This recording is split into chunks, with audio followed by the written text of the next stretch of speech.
Welcome back, guys. We're so excited y'all are with us. Now you're going to get to hear from, yes, Tray and Shelly Lovvorn, but you're going to get to hear more from Shelly and her story, and it is lovely and fascinating. She is lovely and fascinating too, and so she's going to tell some of her journey before Tray, kind of how they met each other, and now what this life looks like slaying the me monster together a year into marriage with a blended family. So we're excited y'all are with us, and like Chris said last time, buckle up. It's a good one. Welcome back to part 2 with Tray and Shelly Lovvorn. We're so glad that y'all are back with us.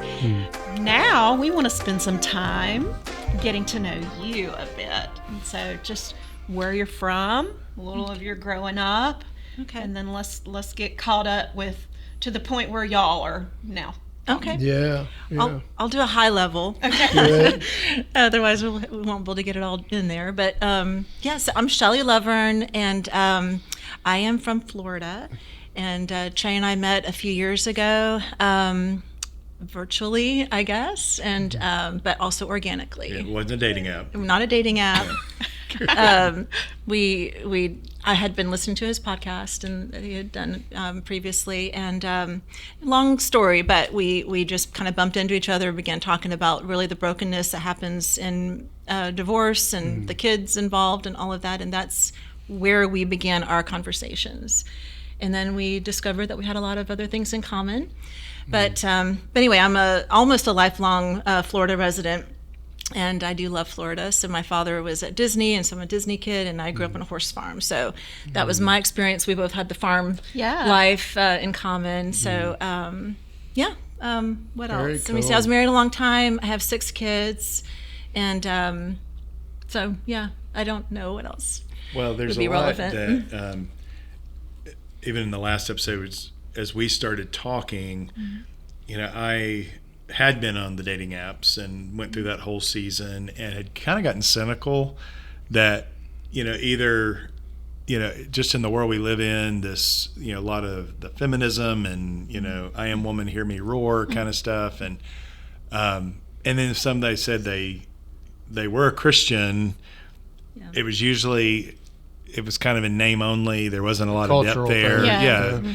And so there wasn't really, but then when we started talking, it's like I didn't know that that anyone like her existed, and kind of I remember even having a thought saying to myself, well, if she does love Jesus, she may be really overweight, or just had to be okay with that. She couldn't be beautiful. No, she couldn't be beautiful, and that's just asking too much. Jesus. And not only that, but to be a Christian, but to the type of just the understanding brokenness, everything we talked about in the gospel, and having grown up with R.C. Sproul's teaching and just understanding kind of, so a lot of those early conversations, as she said, were about parenting and the children, but really deep theological thing. And so what was happening to me is like, one, it was drawing out what was there that was authentic, that I had kind of buried in that season. Yeah, the frustration. And I think just sharing some of that, but it was just refreshing all around. But as I said, it was just, for me, it was, a reminder that, wow, God, you weren't waiting on me to clean up everything.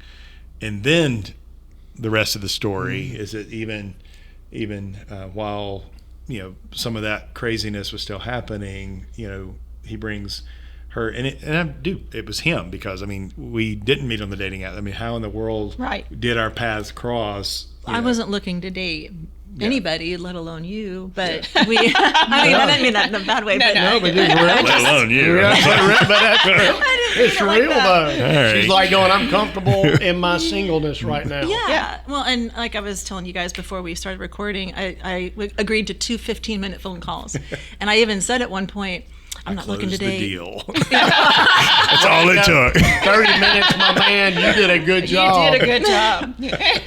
But we had a good time talking eventually about, really those spiritual parts. That was really refreshing to me to hear somebody kind of reflect back to me some of the things I was going through at the time, which was a lot of really heavy things. Both my parents had passed away in 21. And I was on the other side of a lot of stuff that you haven't heard some of that part of the story yet. It's a pretty remarkable story, honestly.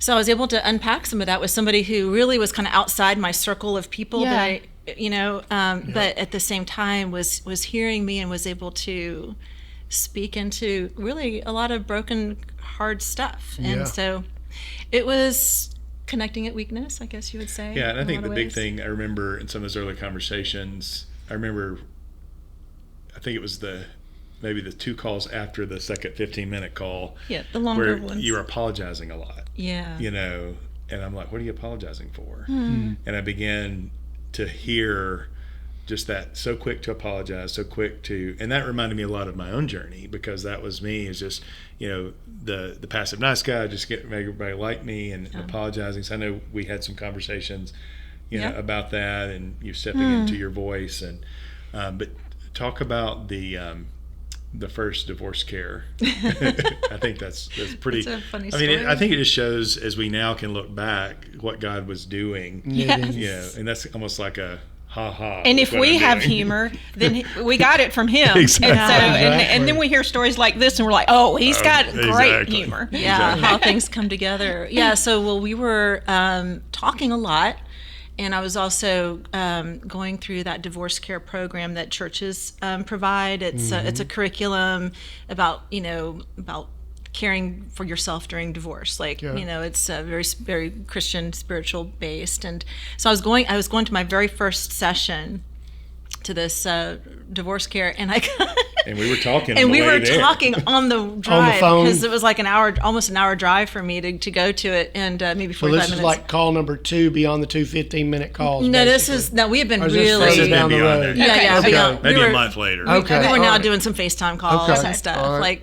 like 2 or 3 times a day or whatever. Yeah. But, and so I get there, and he is one of the people speaking on the recording, On the video on that the you're video, watching? the video curriculum, and and it was just like, oh really? That's amazing. Oh really? So Trey was your divorce care instructor there. That's pretty via good. video. I just thought that was pretty. That's hilarious. pretty One of the wild. first things, like talking about not dating, Yeah, and one all of the parameters. Yeah, you have the leaders are saying, we don't advise that you guys date with each other or anything like that. And I'm like, well, I don't know if that counts. What if like what if it's the person on the video? He's not really he's not in the room. But Should I get their permission? Oh, that's really good. That's really amazing. you never told him what would have happened. You think that? I would have gotten a special session, probably. Yeah, you probably would Yeah, have. you might have. That's amazing. That really is cool.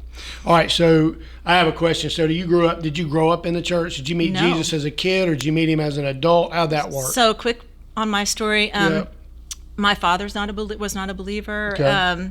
so I didn't have the Christian culture. Mm-hmm. My mom grew up in a cult, actually. Oh, wow. So I was baptized at 10, thought I knew, I identified as a Christian, really, my teenage years.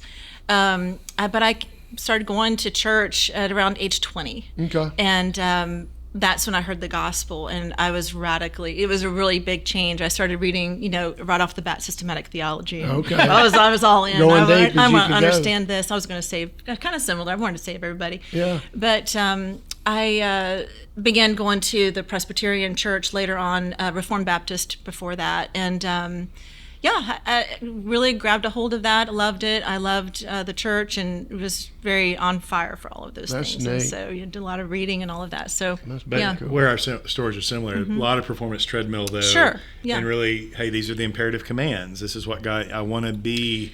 I want to present myself. Well, and especially in marriage, I would say I was for me and my story, and like you said, similar in how it comes out. But for me, it was marriage. I was going to look good, and I was going to be the Proverbs. That was my list. The Proverbs 31 I'm going to life. do the Proverbs 31 thing, and I just had my list, and I was going to make it look. I was going to make Jesus look good.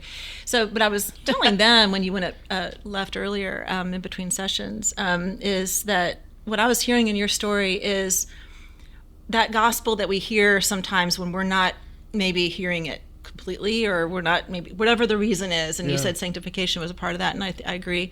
But it's more like, it's not the good news that we like we're like, there's something really true and good about that, but it's not really the good news that it is, maybe. Or we're not understanding it that way, because there's something attached to it, like our performance, like we've been talking about, but it's actually not our freedom. We don't have that freedom not to sin. Right. We feel like we've got to do something. We've got to meet Jesus in that. We got to make him look good, like I was saying a minute ago.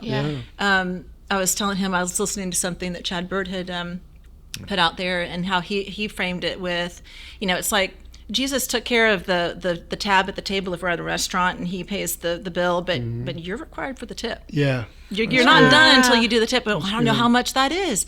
Well, how much did he pay? And then we kind of fumble with that, and I thought that was an interesting analogy too, but it's similar to what I was thinking about with your story, the freedom piece, because we are free not to sin, but we don't understand that fully sometimes, and we want to attach a performance an to outcome to something required of us that is measurable with human capabilities. We just are not, in our own strength. Yeah.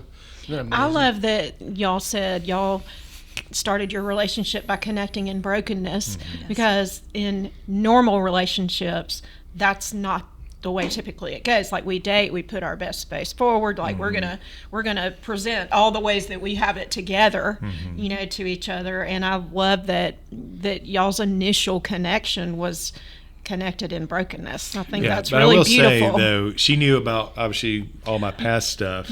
But I was not forthcoming with everything that happened in that season. Because some of that I was still just coming out of. And I was terrified that, one is she's gonna be gone, and also understanding her story and what that would mean, and so and also just fearful, that.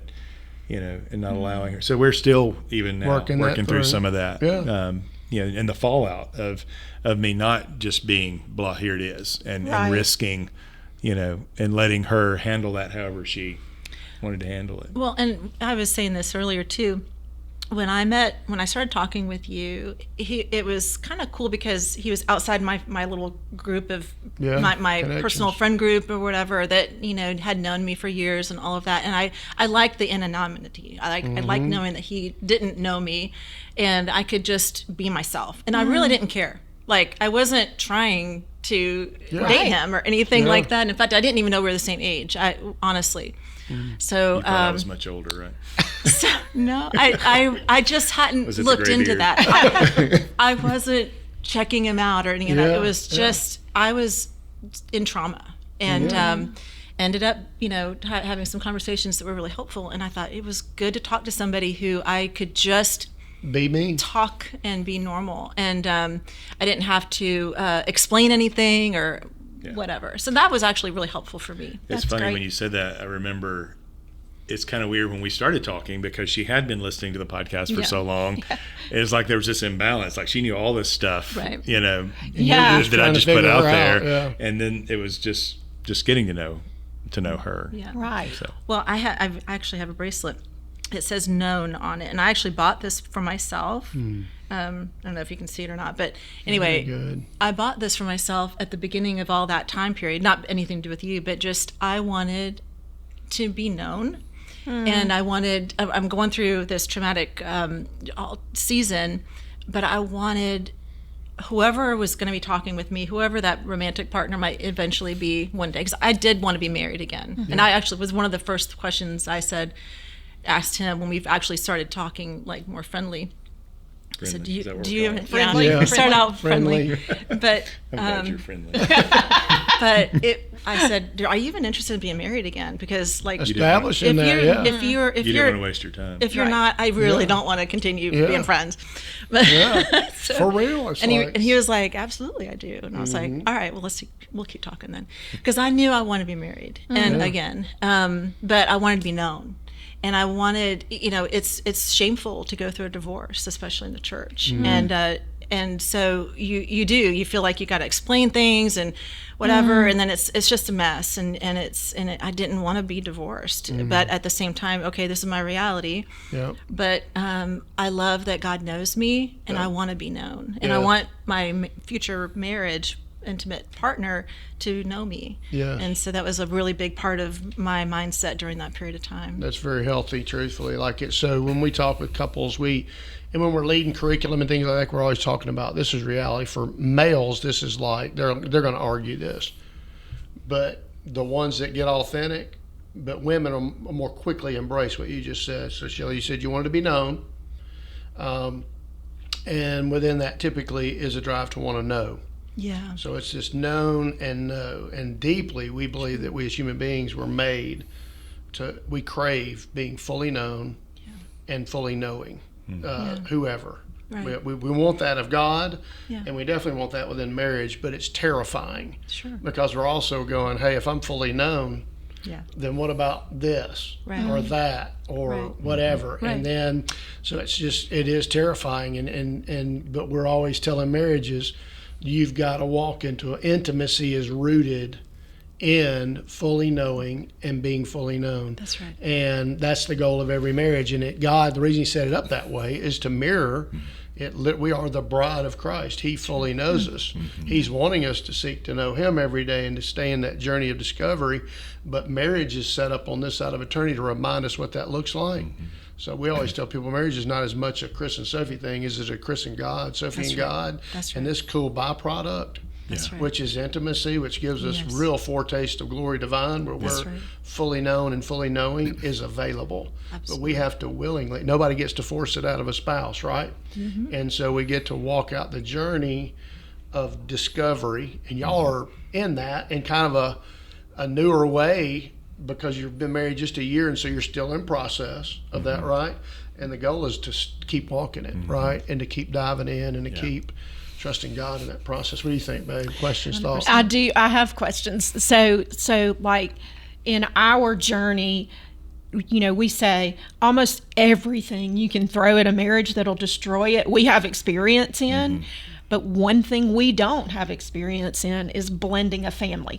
Because even though I was married before, I didn't have any children. And so we So don't. he's never been a part of our Yeah, marriage. right. Ever. And, no kids that were fathered or mothered, by somebody else. And so, in our theme of slay the me monster, that to me, without the whole experience, would seem like an area that would quickly present itself as an area that the me monster has to be slain. And so, of course, I don't want you to drag your family through anything, but I would just love to know internally what that looks like, for y'all a year in with families. And you have one that lives at home? We have one that lives with us, yes, full time now. And I guess I'll start really quickly. So I have 6 kids. Yes, which I'm just got to say this, like, I know this is on the interweb and everything, but like, I just look at you and I'm like, she's flipping gorgeous. Like, I can't believe you bore 6 children. Like, that is just, I just want to know all your secrets and how all this came together and all the stuff. I don't know what we'll be talking about when we're I done know, filming. that's right. Yeah. So Part 3. maybe Shelly and I'll do an episode and right. she'll share all her secrets to how she looks like this after 6 kids. You're so sweet. Thank you. Yep. Well, I appreciate that. Well, so my oldest is 31, and then Samuel. So here Samuel gets plucked out of a big family, and all the things that are happening. So he was, 15 when he came to move in with us, and so really a third of his life had been just a lot of trauma, because it's been like 5 years of going through stuff. And so, he's coming out of that, and I have to feel secure enough in, okay, this is the man that I'm bringing into his life. Yes. And do I trust him with my son? And it's all those things. And I do. And so there's real, trusting him, and then there's trusting him with your son. Like, I Exactly. feel like that's another step. It truly is. Yeah. And so I didn't know how to have those kind of conversations. Like, I don't know, how are you gonna handle this or whatever? We just kind of did it.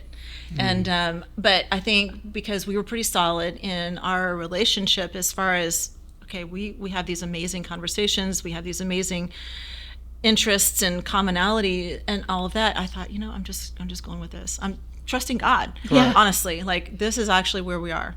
Yeah. But to be honest, if anybody's kind of wondering how that looks, it's just, Well, it's still messy for us. it's not. Yeah. We both have, go ahead. Well, I'm curious what you'd have to say, but so it's lately, I would say more, I don't know how many weeks it's been, Tray is actually kind of adopting more of a father role with Samuel, but I haven't asked him to do that. Like, I love it, and I would say I would help you in cultivating that, but because of the age that Samuel is, there's, we're just at he's on the way out, really, and so we're trying to help him, but he needs a father, and he needs fathering. He needs influence, and he needs. There's a lot of things that Tray will probably maybe say about that. That's been a really intentional thing, and I did intentional things with my two boys,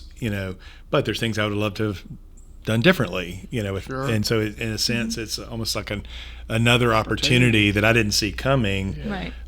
With a great kid. I mean, Samuel is amazing, but I think even culturally, I mean, we were just even talking this morning, one of my passions and really my own story is the fact that I was in a lot of ways uninitiated as a man. And I think culturally we don't have this built-in initiation to go from boyhood to manhood. And it's men who make men. And that's been a big part of my recovery journey and understanding the role of men of being refathered and healing a lot of those wounds. And so, there's these ancient cultures, these initiation ceremonies where the men of the tribe will go and get the boy, take him away from the women and into the fellowship of men. And kill some crazy animal. Exactly. To prove themselves, right? That they do have what it takes as a man, and the men are shaping that. Yeah.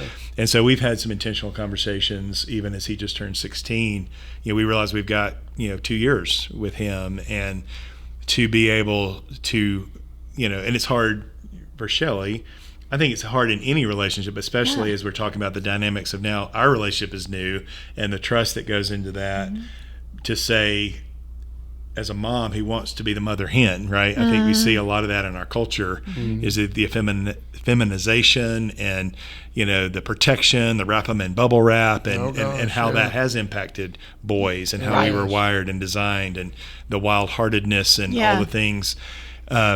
So to be able to have that shift where, like we're doing every 2 weeks, they have this thing in Nashville that we've been going to called Man School, and he's been loving going with me. We get up at 7. It was actually this morning we didn't get to attend, but he's been actually telling some of his friends about it. Sweet. And hopefully they're going to be able to join us. But even teach them how to tie a tie and just some of the practical things as a part of this, just making sure that when we launch him, that even coming on this trip, we were talking about, he just showed up, he didn't have a bag packed, on the way here, we were talking about preparedness and what happens if, just basic things that, hey, Samuel, one day you're going to have a family and you're going to have to be thinking outside of yourself. Yes. And so that's been fun, just that's as really we've kind of got into that. I want to say one quick thing is that one of the kind of interesting dynamics is that I have to not just be the solo parent with him. I really am trying to let Tray, it's me kind of releasing some of that control. Not that I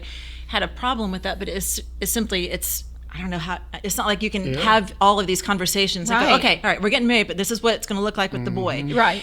We didn't really do that. And so, you already have a big lie that you have to fight. Is I'm too much, and now not just I'm too much, I'm now bringing my son, and now we're too much. I kept wondering, is this going to be too much for Tray with Samuel? And so it's like, what, I've got to release all that, and that's a continual process, to be honest. But then also kind of shifting and letting him actually take the reins more. Like, you know what, Samuel needs a man telling him a little bit more what to do or whatever, and I just have to trust you with that. And sometimes he'll come to her and he'll be talking real low because he doesn't want me to hear. He doesn't want to try to hear him. Whatever he's talking to her about. What are you saying, Samuel? Yes. But the journey of this reacclimation. Yes. And the goal health, like y'all are walking, there's no perfect textbook. Yeah. There's no, okay, this is what you're going to do today.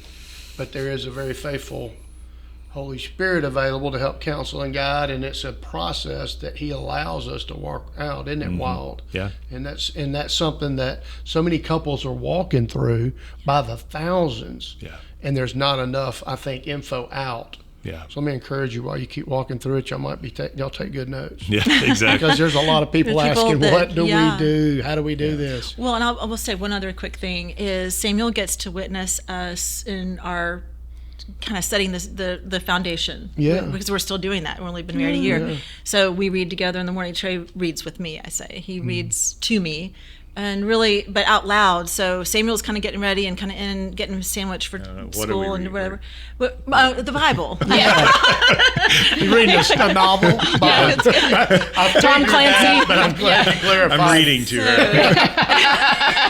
Beowulf. Romantic It's poetry. a Disney book, right? Shakespeare's That's right. Valley of That'll Vision, Valley of Vision, Spurgeon's Morning and Night, right. Chad Bird's daily devotion. What is it, that one called? I'm blanking. I'm too. blanking right now, but it's Okay. Chad Bird, which is love wonderful. Chad Bird. We love Yes. that, and then also just from our church has a like a different seasonal, like it's a Lenten season devotional, so it's actually opening the Bible and reading that. So we're doing that for I don't know, a good 20 minutes or something. And he's watching it, so seeing Samuel's it, hearing and he's it. remembering Yeah. it, I promise. And he's not getting a stepdad sitting him down and going, all right, now you da-da-da. It's just Yeah. organic, I guess, is Yeah. maybe the word I would it's say. Beautiful. So he It gets really to is witness beautiful. that, Beautiful. and he sees us interacting with each other, and I think he feels some security. That's great. And I think, and one of the things that was really cool for me, as his mom, to hear him say, we were, and I forget right now where we were, but anyway, we were with a group of people, it was the church-related group, and somebody asked Samuel, so what do you think? Oh, I know, it was at Thanksgiving. Somebody says, Samuel, what are you thankful for? And so I think it was actually with all your family. We were all at the table together, and Samuel says, I'm thankful that when I come home from school, I have two parents that are home and love me. Oh, wow. Yeah, That's a big deal. that was a big That'll deal. make you tear up a little bit. It won't it? really, I was like, wow. That's strong. So Shows you the craving. It's Yeah. because we both work from home and we're both home, so I think he Yeah. just loves knowing that there's like an anchor there. Well, he's such a great kid, but I think just as far as blending families, we still certainly haven't figured all that out. We've got Right. adult kids, and a lot Right. of our kids are about the same age.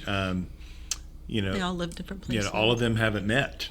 Right. Yeah. So we've never, been all in the All same place. together, yeah. Our wedding, trying to figure out a time we get married Yeah. that everybody, we'd have had to wait 6 months, if then, to be able to find. And some were not ready. Some were fine with us getting married, and others were not. They weren't ready to see Yeah. that. Yeah. So it was what it And was. so it's Which one of is those things, do part we of that wait dynamic. until everybody's ready? And, it's like, You know, it's interesting just talking about all of that, because thinking about these adult children, and I was discussing with somebody this weekend that, like, in the ministry that we're in, God has allowed our story to impact a lot of people, most of them within the context of small group. And so our children now have people that come up to them and they're like, Yeah. we did your parents' small group, like it saved our marriage, or, just something like that.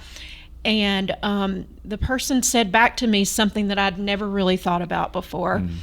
And they said, I wonder if they struggle wishing that they had had those same parents. And we know they do. Like our older children, our two oldest, Abby and Caleb, they lived in the years of brokenness and have those acute memories of what that was like in our home. And then they're having all these people, hey, your parents, so awesome, They're amazing. so great, Oh, well, all this that's not amazing the parents I stuff knew. in my life, and they're having to reconcile this. All of us, Right. and all of us yearn Sure. for parents that are as mature, hopefully, as parents typically get in their grandparenting age of life, and none of us got them, and none of us were them either. Right. And so it's, but we added some extra trauma to their learning how to have redeemed memories, and so it's very real. Y'all are walking in a place now where you have blended. Y'all are married, and you've got Samuel in a first place experience of that first chair, if you will.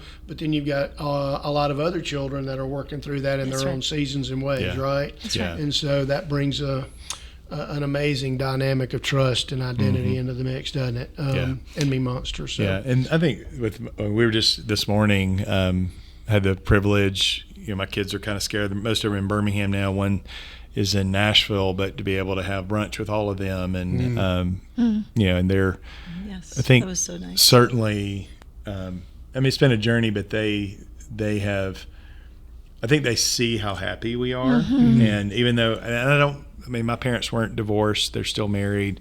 So I don't really know what that must feel like. You know, I can only imagine, you know, how hard that is. I know they want me to be happy, but also it is a fresh reminder of how things are not. And with my kids, the divorce and then the remarriage, they thought they had their happily ever after. And it's kind of in the same way, like my life was blown up. Theirs was blown up again, you know, to go out and do the red carpet thing with the movie and all the celebration about that and have their friends talk about that movie, and then to have it all, you know, they had their own version of that. Right. You know, they're still working through. Yeah, absolutely. Yeah. What an amazing thing to think about. So that brings dynamics of having to continue just to walk out the relationship with a relentlessly redemptive Savior. That's right. Who is so okay with it. And we're still learning how to be okay. That's right. And in our own way, we're still learning how to be okay. We have different dynamics than y'all are experiencing. Yeah. We want every couple watching to know that you've got your own dynamics that God is fully comfortable with, and he's not blown away going, oh, really? Oh, gosh, I didn't expect that. Yeah. It's not happening. Nothing occurs to God. No, it's like, it's just. It's like we got to renegotiate this whole no, thing. It's like going, he had it planned out and already taken care of before. That's right. And we can relax, and nothing is wasted in the hands of the That's Redeemer. right. Nothing. Yeah. Yes. Yeah. Nothing. Yeah, I love the phrase, grace wastes nothing. Yes. And sometimes it feels like, maybe there's a little bit. That's some waste. That feels like some serious waste. That's right. And so we have to, part of slaying the me monster is taking our feelings and and I always say we have to tell them to go back to hell where they came from, because our feelings will lie to us. Now, here's what's up. Right. They're amazing accents. They're like the flavoring of life, like salt and pepper. But we live in a society that's decided, hey, here's you a plate of salt and pepper, okay, and we might put a little steak on it. Yeah. We've got the flavoring as the main course. If I feel it, well, that's what I'll drive my life off of. And the other thing that just helps us slay the me monsters to know they're so important. God had emotions. That's why we have them. He still has them. Yeah. And we have them. Feelings, emotions, they have their place in the road trip with God, but it's not in the driver's seat. That's right. It's in the child seat in the back there, and they do accentuate and help the trip a lot of times. I had many amazing trips with young children that I can celebrate, but I had many where they were throwing up and other things, creating major messes on that trip, and I'm so glad they were not driving when they were doing it. Does that make sense? That's good. So as we slay the me monster going forward, we're encouraged, excited for y'all, honored that you are willing to give some of your life to us. You won't get this time back ever. We're honored that we got it with you. Yeah. Excited to get to know you, excited about what's coming. Y'all are getting to see us kind of walk out a new, neat phase. You know, we've got a forever one with Tray, many years. Excited to have Shelly in the mix and get to know her. And we're going to try to just wrestle them into a dinner, and we'll talk about that when this thing's over. Anything you want to add to kind of put a bow on this today? I don't think so. Anything that's pressing in y'all's mind, you go, hey, this is something Here's one more thing I need to say. I want to share that somebody might really appreciate, and it might benefit and help somebody walking out a journey of a blended family. Anything that you're I just think I think our human desire is to have things clean and neat. And just a reminder, as we see throughout Scripture, one, God never shows up the same way twice, because I think we want the result rather than the God who wants the relationship. Yes, and trusting. You know, they couldn't store manna. They couldn't, they had to trust moment by moment.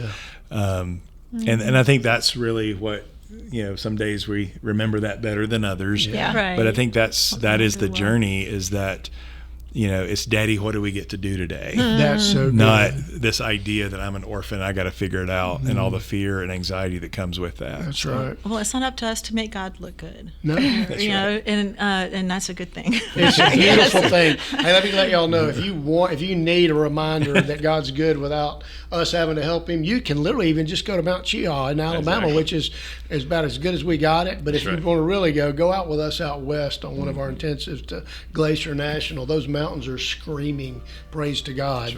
And I'm not adding anything to it, I promise, or taking away from it. He is amazing. And we hope you'll trust him, walk with him, slay the me monster, and walk out married. We're excited about the next episode. Thank y'all for being with us. Yes, thank you so much.